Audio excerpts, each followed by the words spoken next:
Pamilya. Tandang-tanda ko pa ang bawat salita na palaging binibig ka sa akin ni ina at ama.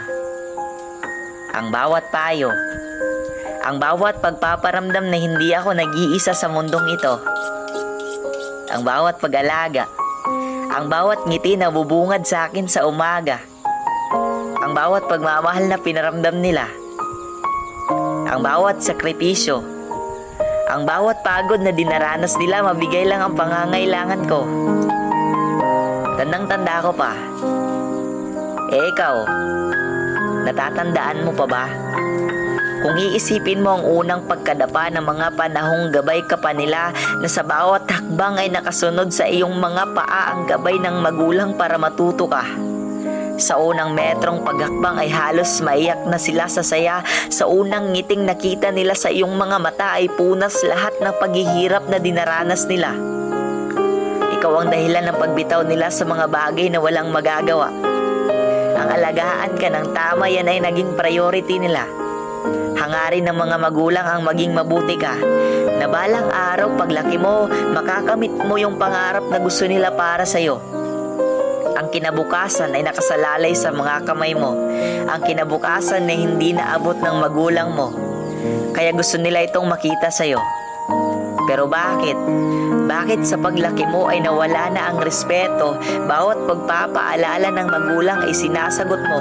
Nakalimutan mo na ba kung ano ang mga paghihirap nila sa mga oras na nasa sinapupunan ka pa ng ina ay alagang-alaga ka sa loob ng 9 na taon na pagdala sa iyo ng tama hanggang sa isinilang ka na sa kahit lamok man lang ay ayaw nilang manapuan ka tapos ngayon ano na?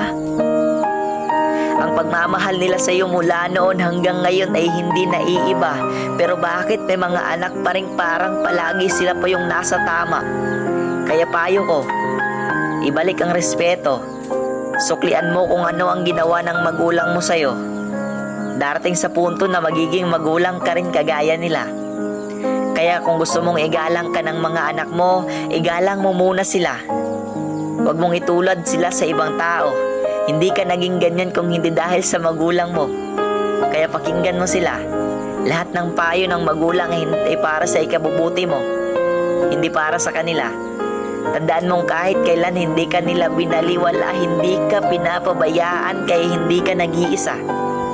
Sa laban ng buhay kasama mo sila. Iiwanan ka man ng lahat pero ang magulang kahit kailan hindi yan naisip nila, tandaan mo. Sa magulang tayo natutong makontento. Sa magulang tayo natutong rumispeto. Sa magulang tayo natutong lumaban. Na sa bawat pagkadapa natin nung una may magulang tatayo tayo para lumaban. Na sa bawat mali nating ginawa may magulang na igagabay tayo sa tama. Kaya mahalin mo ang magulang mo. Kasi hindi sila permanente sa mundo. Lahat ng bagay kahit anong oras pwedeng mawala. Huwag mong hayaang darating sa punto na magsisi ka. Kaya igalang mo sila.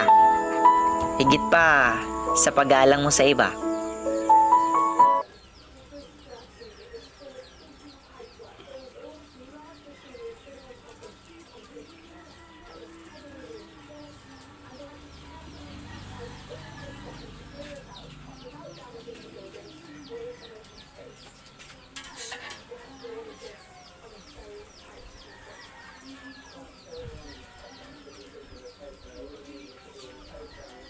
Hindi nakaribok na niya si